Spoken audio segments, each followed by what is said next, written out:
Dr. Friedland, many thanks for making time to speak to us. A very fascinating move here, away from moving towards the South African market, away from the UK. Why did it take this long, given the fact that we have been seeing the results from the UK? Well, they were not very stellar, but why did this decision take as long as it did?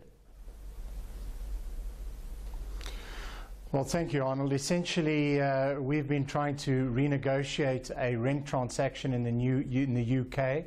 Our operations in the United Kingdom have become increasingly more over-rented over the years, and rent today represents approximately 20% of turnover. And we've always made it clear to our investors and shareholders that absent our ability to negotiate a commercially viable rent transaction, we wouldn't be investing any further in the United Kingdom. And we made that decision finally towards the end of March. Despite our best efforts, we were unable to achieve a rental reduction, and so we've decided to call it time on that investment.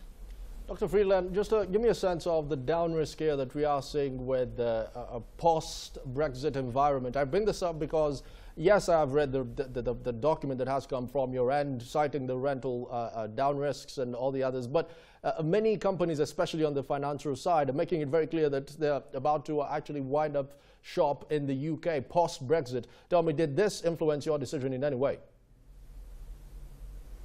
Well, I think the UK is a very challenged market at the moment, and particularly for healthcare.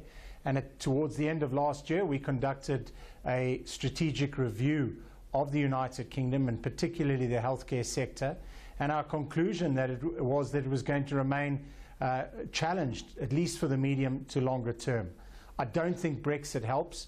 Essentially, we may see a diminution in the number of people that are covered by private medical insurance as people leave the financial sector or the city in London because of Brexit. And I think Brexit is a significant risk going forward to private medical insurance in the United Kingdom. So yes, it could potentially play a role. Dr. Friedland, let's talk about that dividend, close to a 15.8% increase to 44 cents. But this, in hindsight, you have not added any beds come 2017-2018 financial year. I would think that you would actually be edging in that direction as opposed to bringing the dividend up. Wouldn't you be adding more beds onto the system?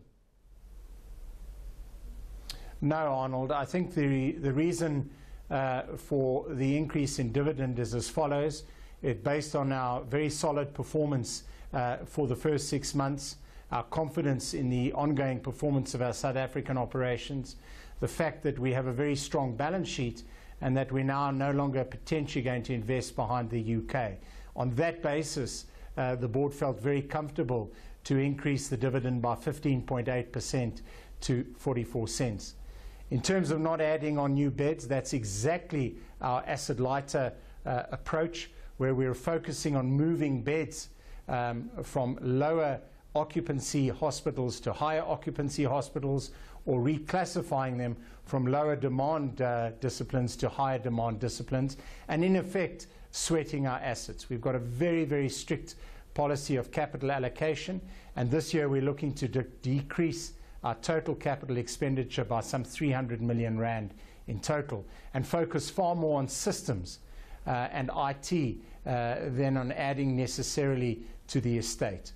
We obviously have also spent 1.3 billion on acquiring Akeso in this period, but that provides us with an outstanding platform of 12 hospitals to expand our mental health and mental care facilities.